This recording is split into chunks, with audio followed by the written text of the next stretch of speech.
ପୂର୍ବତନ ମନ୍ତ୍ରୀ ଶେଖ୍ ମତଲୁବ ଅଲିଙ୍କ ଉଦ୍ଦେଶ୍ୟରେ ଶ୍ରଦ୍ଧାଞ୍ଜଳି ସଭା ଆୟୋଜିତ ହୋଇଥିଲା। ଦୀର୍ଘ 4 ଦଶନ୍ଧି ଧରି ମାହାଙ୍ଗାର ସର୍ବାଙ୍ଗୀନ ବିକାଶ ପାଇଁ ନିଜର ଜୀବନକୁ ଉତ୍ସର୍ଗ କରିଥିବା ପୂର୍ବତନ ମନ୍ତ୍ରୀ ଶେଖ୍ ମତଲୁବ ଅଲିଙ୍କ ଜୀବନ ଆଦର୍ଶ ବର୍ତ୍ତମାନର ଯୁବପିଢ଼ି ପାଇଁ ପ୍ରେରଣାର ଉତ୍ସ ହେବ ବୋଲି ମତ ପ୍ରକାଶ ପାଇଥିଲା।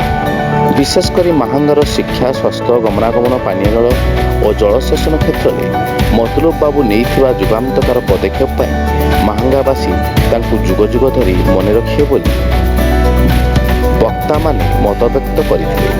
ଅନ୍ୟମାନଙ୍କ ମଧ୍ୟରେ ସୁବୋଧ କୁମାର ବେହୁରା, ଉଦ୍ଧବ ବାରିକ, ଉପେନ୍ଦ୍ର ସାହୁ, ଶାରଦା ପ୍ରସନ୍ନ ଜେନା, ଶିବାନନ୍ଦ ଜେନା, ରାକିବ ବେଗ, କାସିମ ବେଗ, ମହମ୍ମଦ ବେଗ, ଅଜୟ ମଲ୍ଲିକ, କାଳନ୍ଦୀ ସେଠୀ, ଅକ୍ଷୟ ମଲ୍ଲିକ ପ୍ରମୁଖ ନିଜ ନିଜର ଭକ୍ତି ଅର୍ଘ୍ୟ ଅର୍ପଣ କରିଥିଲେ। ଗାନ କରିବା ସେ ହେଉଛନ୍ତି ମତଲୁବ ଅଲି, ଶେଖ୍ ମତଲୁବ ଅଲି।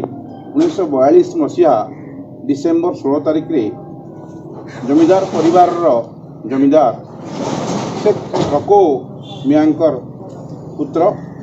ଘର ଧରସମସୁନ୍ଦରପୁର। ମାହାଙ୍ଗା ମାଟିର ବରପୁତ୍ର ସେ। ମାହାଙ୍ଗା ମାଟି ପାଇଁ ବି ବହୁତ କିଛି କାମ କରିଛନ୍ତି। 1942ରୁ ଶିକ୍ଷା ପ୍ରାପ୍ତି ପରେଶ୍ୱର ପାଣି ପ୍ରଭୃତି ଲୋକଙ୍କର ସାହିତ୍ୟ କୃତିକୁ ମାହାଙ୍ଗାରୁ ନେଇ ଓଡ଼ିଶା ଭିତ୍ତିରେ ପହଞ୍ଚାଇବାର ତାଙ୍କର ଦାନ ଅତୁଳନୀୟ ଥିଲା। ମାହାଙ୍ଗାର ମାଟି, ଗୋଡ଼ି, ପାଣି, ପବନ ସହ ଓତପ୍ରୋତ ଜଡ଼ିତ ଥିଲେ ମତଲୁବ ବାବୁ। ଏମିତି କିଛି ଜାଗା ନାହିଁ ଯେଉଁଠି ମତଲୁବ ବାବୁଙ୍କ ହାତ ବାଜିନି। ଯେଉଁଠି ହାତ ବାଜିନି ସେ ଅପୂର୍ଣ୍ଣ ରହିଯାଇଛି। କହିବା ବାହୁଲ୍ୟ, ଆମ ଏ ଆଖପାଖର ଲଳିତଗିରିର ବୌଦ୍ଧ କୀର୍ତ୍ତି ହେଉ କି ଓଳାଶୁଣୀ ପାହାଡ଼ରେ ରାସ୍ତା ଖୋଲିବା ହେଉ, ଆଜି ଯେଉଁ ଏତେ ବଡ଼ ପ୍ରଦର୍ଶନ, ଏତେ ବଡ଼ ଜାଗା ପରିଣତ ହୋଇଛି ଓଳାଶୁଣୀ। 1970 ଦଶକରେ ସେଠି ବିଜୁଳି ନଥିଲା, ପାଣି ନଥିଲା। ତାକୁ ମତଲୁବ ବାବୁ ସଂଯୋଗ କରିଥିଲେ ବିଜୁଳି ଆଉ ପାଣିର। ସେଥିପାଇଁ ଆଜି ତାର ଉନ୍ନତି ହୋଇପାରିଛି।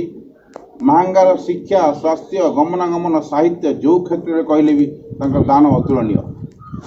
ମତଲୁବ ବାବୁଙ୍କର ହାତ ଗଢ଼ା। ମାହାଙ୍ଗାରୁ ଅମରେନ୍ଦ୍ର ସିଂଙ୍କ ରିପୋର୍ଟ, ଜନତା ଜିନ୍ଦାବାଦ।